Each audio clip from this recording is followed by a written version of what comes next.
मेरा नाम स्मृति तिवारी है। मैं आज आपको अपनी ज़िंदगी के बारे में बताना चाहती हूँ। जल, रोली, रुचना, अक्षत, फूल, 33 करोड़ में से चलाता कौन है इस पृथ्वी को? मैंने जब अपनी आंखें बंद करी तो मैंने एक दर्शन देखा कि पिता कुछ भी हो पर तेरा भवन मुझसे न छूटे। अगर तुम्हारी मूर्तियों में दम है तो एक मेरा आत्मा वापस ला के दिखा।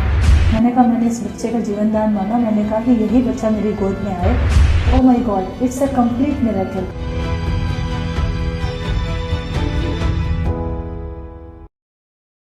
प्रेज़ द लॉर्ड, सबको जय मसीह की।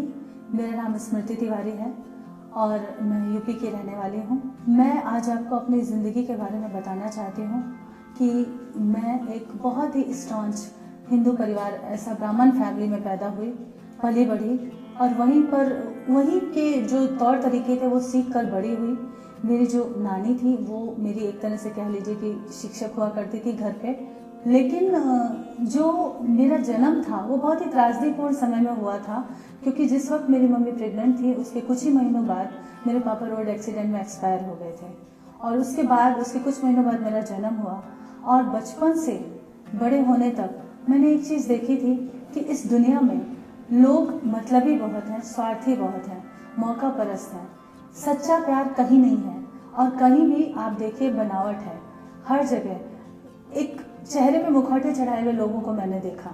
जो हमारे सो कॉल्ड अपने थे वो भी हमारे अपने नहीं थे। मतलब जब हमें ज़रूरत होती थी तब वो काम नहीं आते थे, या अगर काम भी आते थे तो ऐसे एहसान जताते थे जैसे कोई बहुत भारी उपकार हमारा उन्होंने कर दिया है। इन्हीं सब के चलते मेरे अंदर एक खोज थी कि क्या इस धरती पर कोई है जो मुझसे सच्चा प्यार करता है।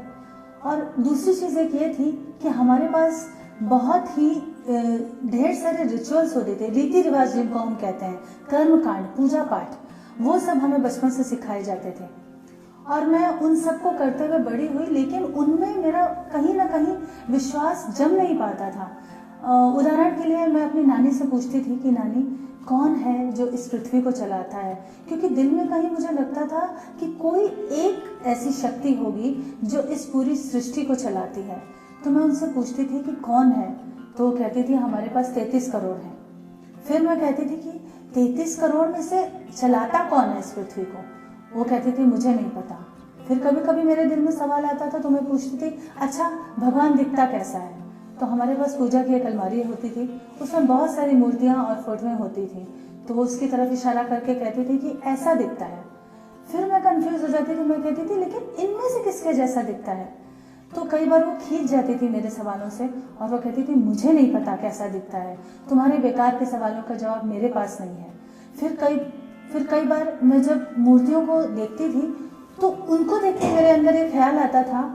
मैं पूछती थी कि अच्छा हमारे पास सिर्फ 2 हाथ हैं, 2 पैर हैं और हमारे पास कुछ भी ऐसा नहीं है जो एक्स्ट्रा ऑर्डिनरी दिखता हो, तो हमारे भगवान के पास ये सब क्यों है?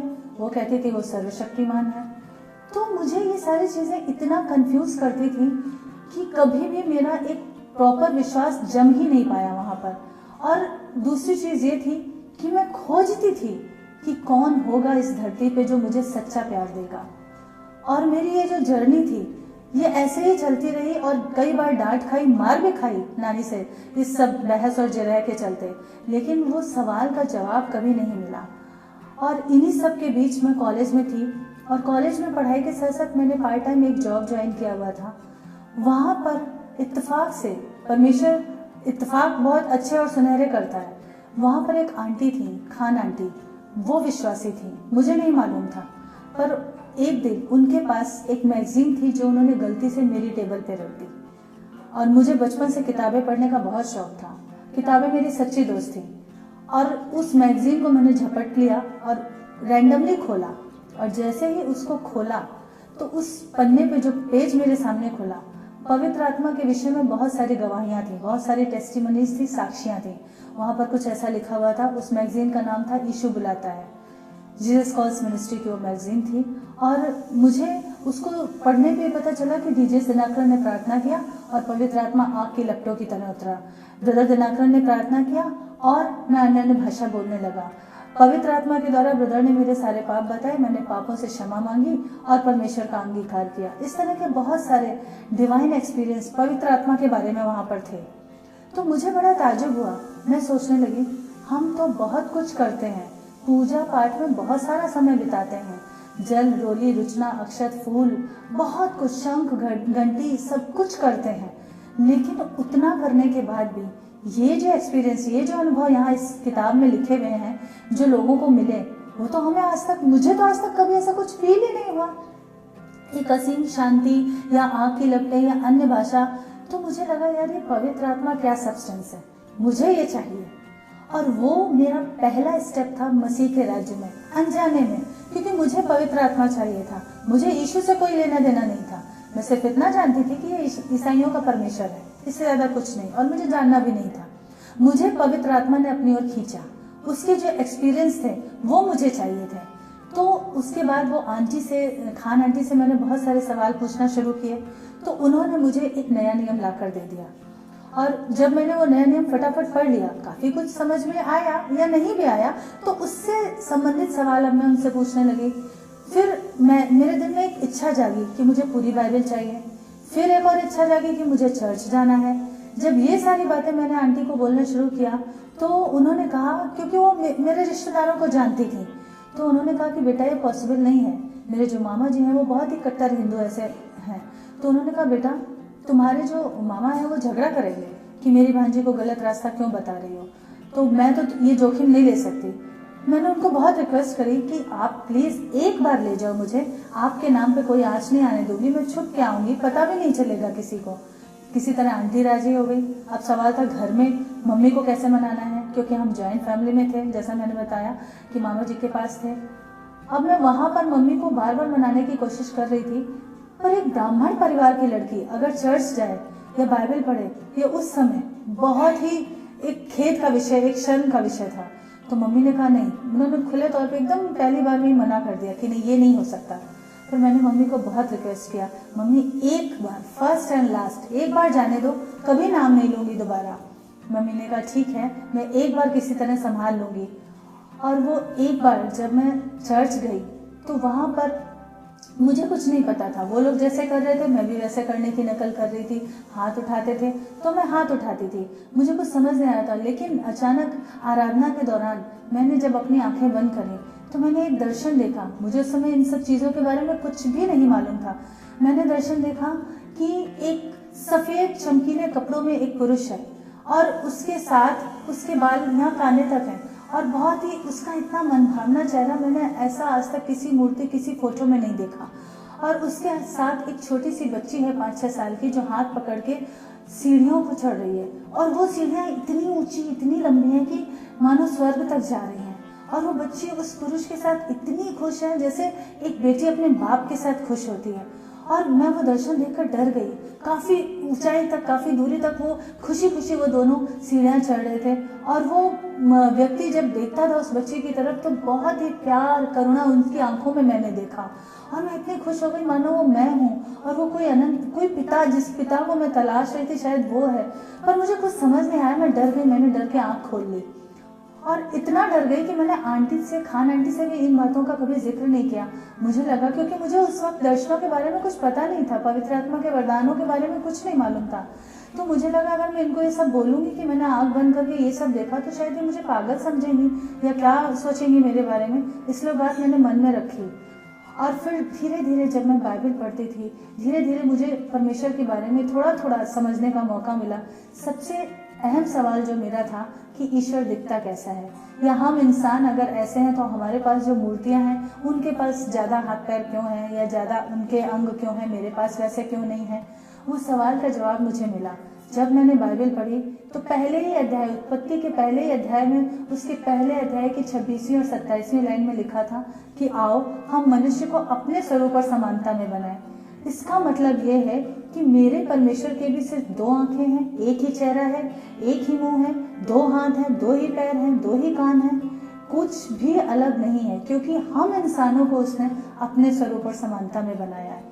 मेरा वो बचपन का सवाल जिसका उत्तर नानी भी नहीं दे पाई थी, उसका जवाब मुझे बाइबल में मिला। और उतना ही नहीं, मेरी जिंदगी से जुड़े हर सवाल का जवाब मुझे बाइबल में मिलते गए। लेकिन जैसे जैसे मैं बाइबल पढ़ती थी, पहली बात तो ये कि मैं छुपकर बाइबल पढ़ती थी, क्योंकि उन दिनों मेरे घर में खुलेआम बाइबल पढ़ना अलाउड नहीं था।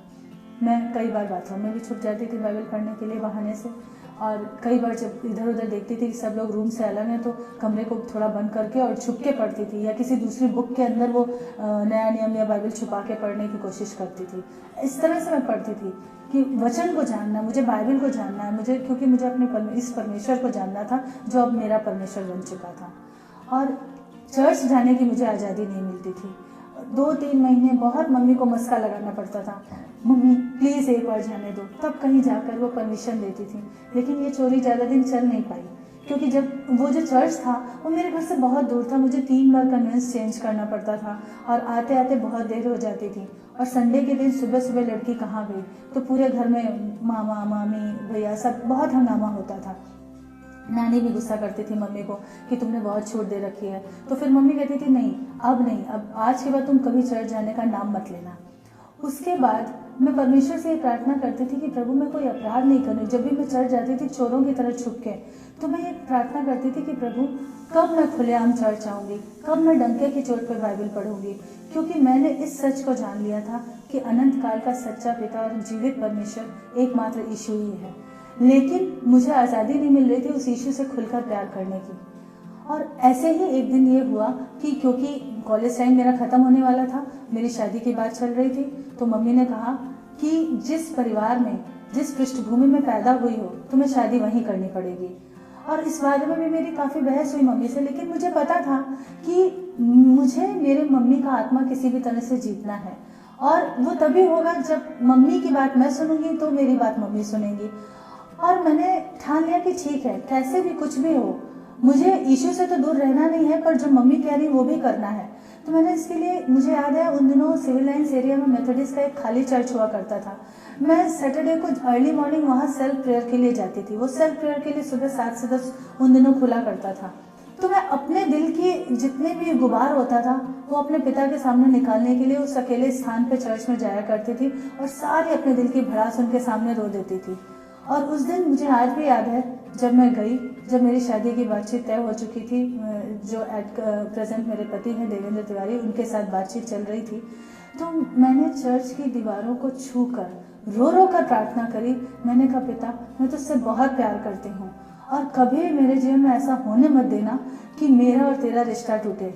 कोई भी ऐसा व्यक्ति मेरे जीवन में मत देना जो हम दोनों बाप बेटी के रिश्ते के बीच में आए, क्योंकि आप जानते हैं मैंने इस चीज़ को देखा है और भुगता है। जब हम परमेश्वर के करीब होते हैं तो शैतान अपना जाल बिछाता है, और आए दिन मेरे कानों में वो ये झूठ बोलता था कि ये जो चोरी से छुप के चर्च आती हो, ये यीशु वाला नाटक अब बहुत जल्दी तुम्हारा बंद होने वाला है। और मुझे लगता था कहीं ऐसा ना हो इस अन्य जाति में शादी करके जब मैं जाऊँगी, मैं तो आज्ञाकारिता में जा रही हूँ, मम्मी का कहना मान रही हूँ, पर ऐसा ना हो कि मेरा ये जो चोरी छिपे बाइबल पढ़ना या कभी 3-4 महीने में एक बार छुप के चर्च आती हूँ वो भी बंद हो जाए। और मैं बहुत फूट फूट के रोई उस दिन। मैंने चर्च की दीवारों को छू कर रो रो कर प्रार्थना करी कि पिता कुछ भी हो पर तेरा भवन मुझसे ना छूटे, मैं तेरे बिना नहीं जी सकती। और सच में हमारा जिंदा खुदा है, वो हमारी हर प्रार्थना सुनता है, हमारे हर आंसू अपनी कुप्पी में रखता है। प्रभु ने ऐसा होने भी नहीं दिया। और जब मेरी इंगेजमेंट हुई, मेरी शादी तय हुई, मैंने एक चीज़ गुस्से में मम्मी को बोली थी। मैंने कहा था जहाँ मर्जी मेरी शादी कर दो, अगर मेरे पिता में दम है तो जिस परिवार में भेजोगी उस परिवार से आत्माएं लेके पिता के भवन में आऊंगी। अगर तुम्हारी मूर्तियों में दम है तो एक मेरा आत्मा वापस लाके दिखाएं। और मैं सच, मेरी जिंदगी इस बात की गवाही है कि मेरा परमेश्वर यीशु सच्चा परमेश्वर है। और जब एंगेजमेंट हुई उसके बाद मैंने मेरे पति को बोल दिया कि देखो मैं यीशु को बहुत प्यार करती हूँ और तुमसे शादी करने के बाद भी मैं यीशु को छोड़ने वाली नहीं हूँ। मेरे परिवार वाले मेरे बहुत खिलाफ हैं। मेरे मामा जी मुझे बहुत डांटते थे, बहुत गालियाँ, बहुत बुरा भला बोलते थे, और दूसरे रिश्तेदार भी और बातें बनाते थे कि ये लड़की तो बिगड़ गई है, ये तो अब यीशु करने लगी है, अब ये मतलब भ्रष्ट हो गई है एक तरह से, और इसका शायद कुछ और ही मकसद है। पर मैं जानती थी कि किसी इंसान से नहीं, मैं परमेश्वर से प्रेम में थी। किसी इंसान के लिए मैं आगे नहीं बढ़ी थी मसीह की तरफ। और पवित्र आत्मा ने मुझे यीशु से मिलाया था, यीशु ने मुझे पिता से मिलाया था। ये मेरी जिंदगी की कहानी है। और मैं यीशु जैसे सच्चे परमेश्वर को, जिसने मेरे लिए जान दी, मुर्दों में से जी उठा, उस परमेश्वर के प्रेम को मैं यही तो ढूंढ रही थी बचपन से। अब जो प्यार मुझे मिल गया तो मैं उसको कैसे छोड़ दूं। और लोग नहीं समझ रहे थे मेरे और यीशु के प्यार को, पर मैं जानती थी कि यीशु मेरे लिए सीधा मार्ग निकालेगा। और जब मैंने मेरे पति को ये बात बोली कि आपसे शादी करने के लिए भी मैं यीशु को नहीं छोड़ूंगी, तो इतना नॉर्मल सा उन्होंने जवाब दिया। मुझे बहुत राहत मिली उस जवाब से। उन्होंने कहा ठीक है, मुझे पता है यीशु एक मीठा परमेश्वर है, लेकिन मुझे यीशु पे कोई भरोसा नहीं है, इसलिए तुम अपना विश्वास अपने पॉकेट में रखना, मुझ पर कोई फोर्स मत करना, मैं तुम्हें कुछ नहीं कहूँगा अगर तुम यीशु को प्यार करती हो तो। और वो तो मुझे बाद में पता चला, उन्होंने बताया कि मैंने इस चीज़ को बहुत हल्के में लिया था। जैसे और आजकल नए लड़के लड़कियां एक फैशन के तौर पे कभी कभी चर्च जाते हैं। उन्होंने कहा कि मैंने सोचा कि शायद तुम ऐसे ही जाती होगी, पर तुम्हारा इतना गहरा रिश्ता जुड़ा है ये मुझे समझ नहीं आया था उस वक्त। और शादी के बाद भी हमारी बहस होती थी कि सच्चा परमेश्वर कौन है। मैं कहती थी देखो, यीशु जिंदा खुदा है, उसने हमसे इतना प्रेम किया है कि हमारे पापों के लिए अपने आप को कुर्बान किया। इतना ही नहीं, वो मृत्यु पर विजयी हुआ है। और मेरे पति कहते थे हमारे पास 33 करोड़ देवी देवता हैं, तो फिर हमें किसी और की क्या जरूरत है। और एक ही घर में रहकर वो रुद्राक्ष की माला फेरते थे, पूजा करते थे, और मैं चुपचाप दूसरे कमरे में बैठकर बाइबल पढ़ती थी।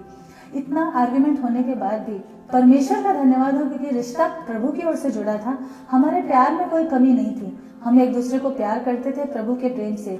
ये तो तब जाना मेरे पति ने कि वो यीशु था, तीसरा धागा हम दोनों के बीच का, जो इस प्रेम को कभी कम होने देता नहीं और होने देगा भी नहीं। लेकिन उस वक्त हमारे सिर्फ एक स्पिरिचुअल पॉइंट पे ही आर्ग्यूमेंट होता था। और कई बार मेरे पति कहते थे कि ठीक है, तुम ज्यादा बहस मत करो, अगर मैं यीशु का कोई आश्चर्यकर्म देखूं तो उसको मानो, हमारे पास कोई कमी नहीं है, हमारे अपने देवी देवता है, हमको क्या कमी, 33 करोड़ है हमारे पास, ऐसा वो बोलते थे। तो मैं कहती थी तुम्हारे 33 करोड़ पे मेरा एक यीशु भारी है, वो जिंदा खुदा है, इतना प्यार क्या किसी ने किया है। वही बात, मसीह का प्रेम जो लोग नहीं समझ पाते, उस वक्त मेरे पति नहीं समझ पा रहे थे। मैं कहती थी कौन है जो किसी और के लिए जान देता है, यीशु ने तुम्हारे लिए भी जान दी है। वो कहते थे मैं कैसे मानूं। और इन्हीं बातों को लेकर आर्गुमेंट होता था। और फिर एक पॉइंट आता था जब वो कहते थे कि जब मैं आश्चर्यकर्म देखूंगा तब मानूंगा, तो वहां पर आर्गुमेंट थम जाता था।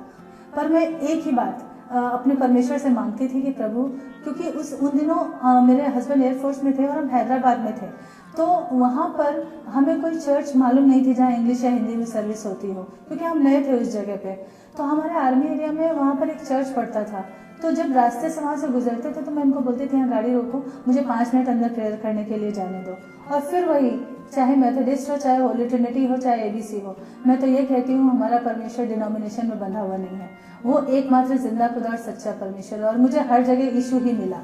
तो जब मैं वो एक अंकल थे, जॉन अंकल, उनसे की लेके अंदर प्रेयर करने जाती थी, तो एक ही प्रार्थना करती थी, प्रभु जो व्यक्ति तूने मेरे जीवन में दिया है, मेरी अपनी मर्जी से नहीं बल्कि तेरी मर्जी से, क्योंकि मैंने शादी के समय एक चिन्ह ठहराया था। जिस वक्त मेरे और मेरे पति की पहली मुलाकात हमारे पेरेंट्स ने तय की थी, मैं सुबह चर्च में यही प्रार्थना करके गई थी कि प्रभु ये जो व्यक्ति शाम को मुझे देखने आ रहा है, अगर ये तेरी ओर से है तब तो हमारा और इनका आमना सामना होने पाए, अदरवाइज इनको आने मत देना मेरे सामने। अगर तूने इसको मेरे लिए नहीं ठहराया है तो हम दोनों को कभी मिलने मत देना। और जब मेरे पति उस शाम पार्क में आए तो हम समझ गए कि हाँ, ये परमेश्वर की ओर से है। और मैंने यही कहा कि प्रभु ये पति तूने मुझे दिया है। तो परमेश्वर वो तो अभी तक चर्च के मेन गेट के बाहर खड़ा है।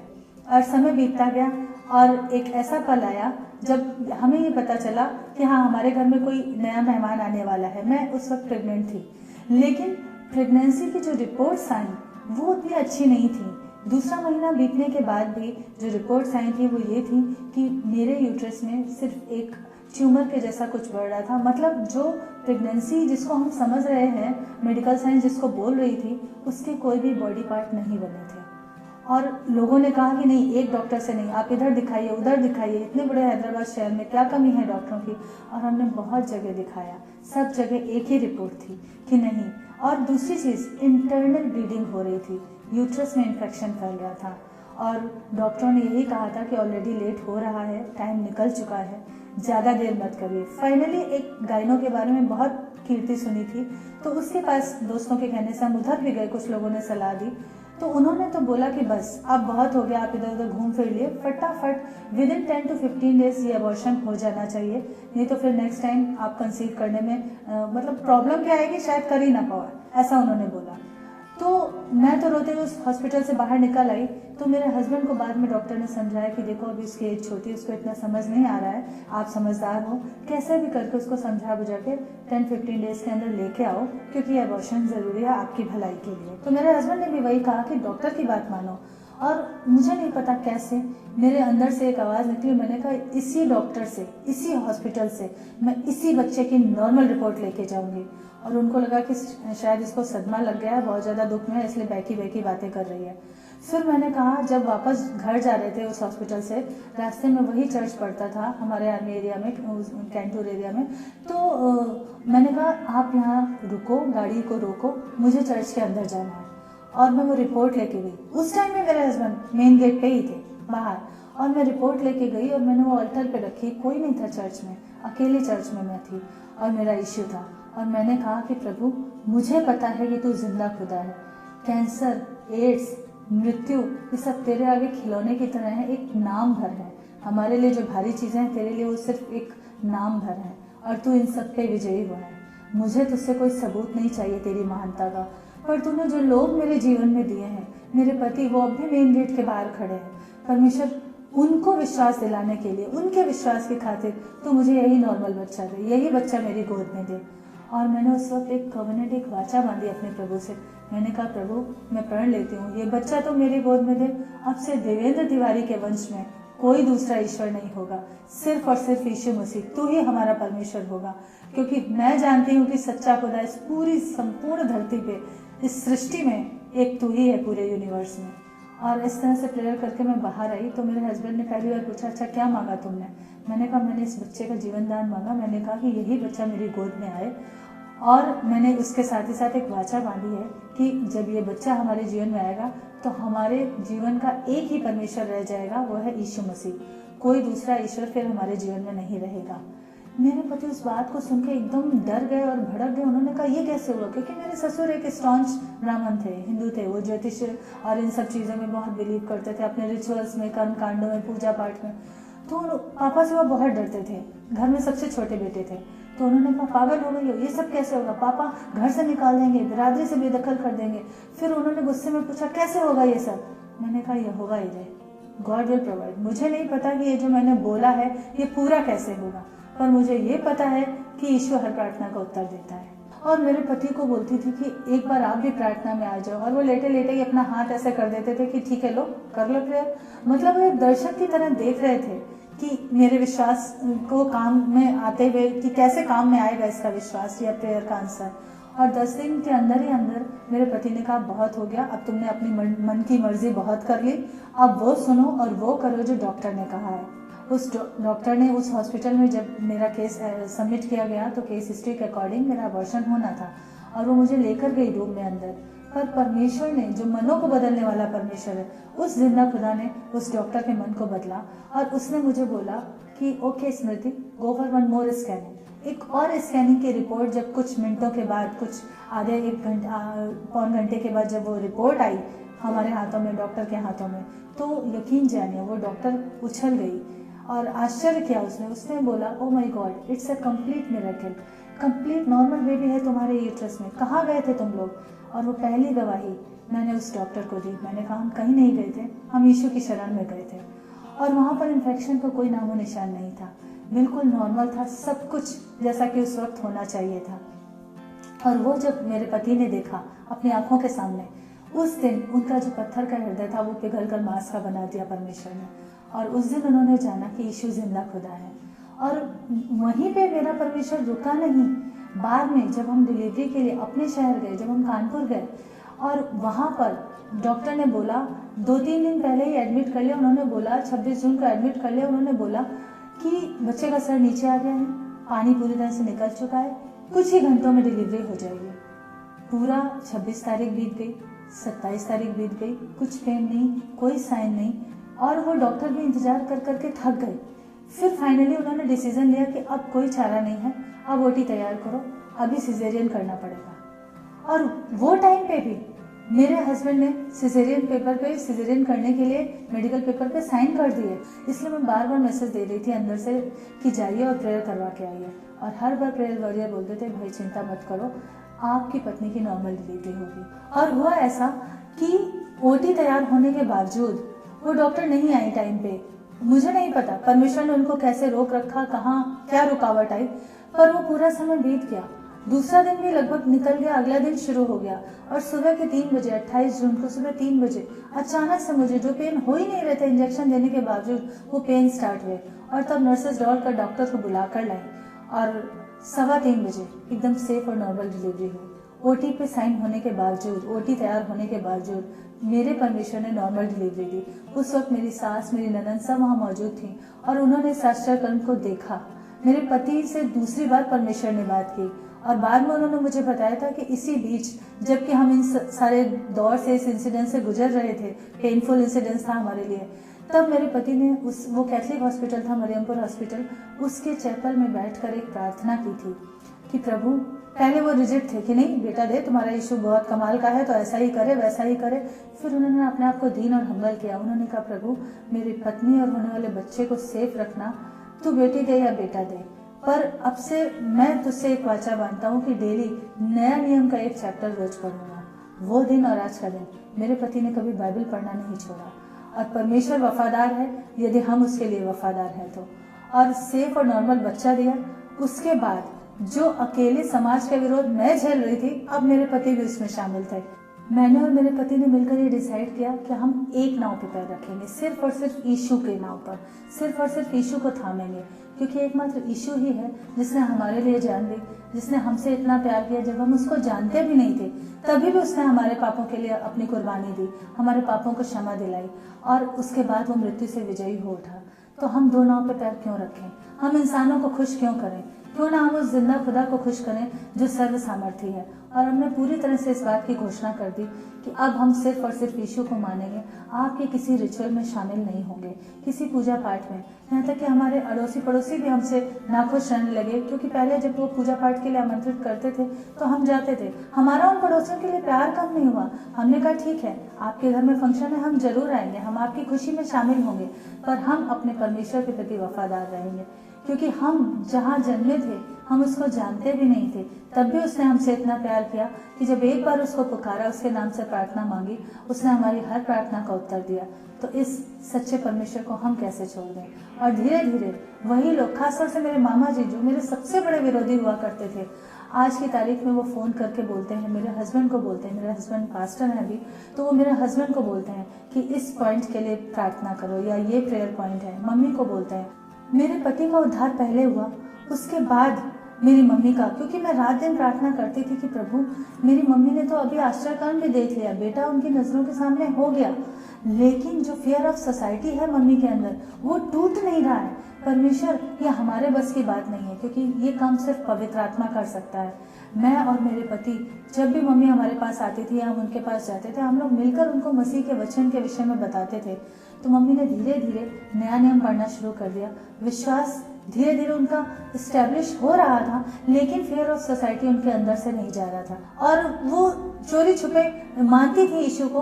पर मैं कहती थी मम्मी वचन में लिखा, और मम्मी पढ़ती थी इस चीज को, वचन में भी लिखा हुआ था कि यदि तुम मनुष्यों के सामने मेरा इनकार करोगे तो परमेश्वर के सामने मैं तुम्हारा इनकार कर दूंगा। और एक दिन ऐसा हुआ कि जब हम राजस्थान बॉर्डर पे पोस्टेड थे तो मुझे खबर आई कि मम्मी को माइनर अटैक हुआ है। और जब बाद में मम्मी ने मुझे बताया कि जब वो आईसीयू के लिए ले जाई जा रही थी तो एकदम से उनको वो वचन याद आया कि यदि तुम मनुष्यों के सामने मेरा इनकार करोगे तो परमेश्वर के सामने मैं भी तुम्हारा इनकार कर दूंगा।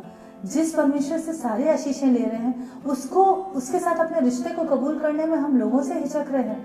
ये बात उस दिन मम्मी को बहुत शर्मिंदा कर गई और उनके अंदर एकदम से वो सारी प्रार्थनाएं जो हमने उनके लिए की थी, पवित्र आत्मा की ओर से सामर्थ आई। और जो मेरे रिश्तेदार वहाँ पर खड़े हुए थे, मेरे कजिन सिस्टर्स वगैरह वहाँ थी, मेरे मामा की बेटियाँ थी, तो मेरे मामा की बेटी से उन्होंने बोला कि मेरे लिए किसी मंदिर में कोई पूजा पाठ मत करवाना। मम्मी को लगा अगर मैं आईसीयू में गई और वहां से वापस नहीं आई तो मेरा आत्मा कहाँ जाएगा, क्योंकि मैंने तो अब तक खुलकर यीशु को स्वीकारा ही नहीं है। और उस दिन उनके अंदर हिम्मत आई और उन्होंने मेरे कजन सिस्टर को बोला कि मेरे कजन ब्रदर थे, मौसी के बेटे, उनके पास इत्तेफाक से मेरे पास्टर का नंबर था, तो उन्होंने कहा कि हरीश के पास नंबर है, उससे तुम वो नंबर ले लो, मेरे पास्टर को फ़ोन कर दो ताकि वो आकर यहाँ प्रार्थना कर जाएं। और उसके बाद चर्च में फ़ोन किया और हमारी जो एबीसी चर्च थी वहाँ से पास्टर लोग आए, मम्मी के लिए दुआ हुई। उस दिन सारे रिश्तेदार क्योंकि वहाँ जमा थे तो उन सबको ये पता चल गया कि इनकी बेटी पागल नहीं है यीशु के प्यार में, अच्छा ये भी उसी पागलपन की शिकार हो चुकी हैं। और इस तरह से परमेश्वर ने मेरी मम्मी का उद्धार कंप्लीट किया कि सोसाइटी का जो फियर ऑफ सोसाइटी था वो तोड़ दिया उनके जीवन से।